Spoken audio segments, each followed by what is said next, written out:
3.2 से question number 5 solve करेंगे। Question number 5 है, is it possible to have a regular polygon with measure of each exterior angle as 22 degree. आपको ये बताना है कि किसी रेगुलर पॉलीगन के, क्या यह पॉसिबल है कि किसी रेगुलर पॉलीगन के ईच एक्सटीरियर एंगल जो है वो 22 डिग्री के हैं। चलिए स्टार्ट करते हैं। सबसे पहले तो आपको गिवन क्या है वो लिख लीजिए। आपको गिवन है एक्सटीरियर एंगल, है ना, तो यहाँ लिख लेंगे हम एक्सटीरियर एंगल। ओके, कितना है? 22 डिग्री का है एक्सटीरियर एंगल। और आपको ये भी पता है कि किसी भी रेगुलर पॉलीगन के ऑल एक्सटीरियर एंगल का सम 360 डिग्री होता है। ठीक है, तो यहाँ पर हम लिख लेंगे कि sum of all exterior angle of regular polygon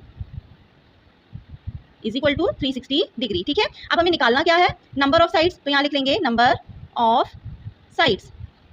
formula क्या होता है? 360 degree upon each exterior angle, है ना। तो यहाँ पर हम वैल्यूज पुट कर देंगे। Number of sides as it is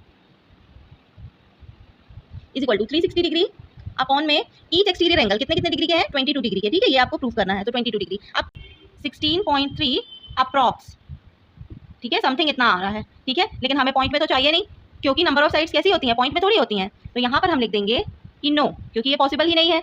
हमें नेचुरल नंबर या होल नंबर तो मिल ही नहीं रहा है, तो हम लिख देंगे no since 22 is not a divisor of 360 degree. ठीक है, ये पॉसिबल नहीं है, तो हमने यहाँ पर इसका रीजन दे दिया। क्लियर है? समझ में आ गया आप लोगों को?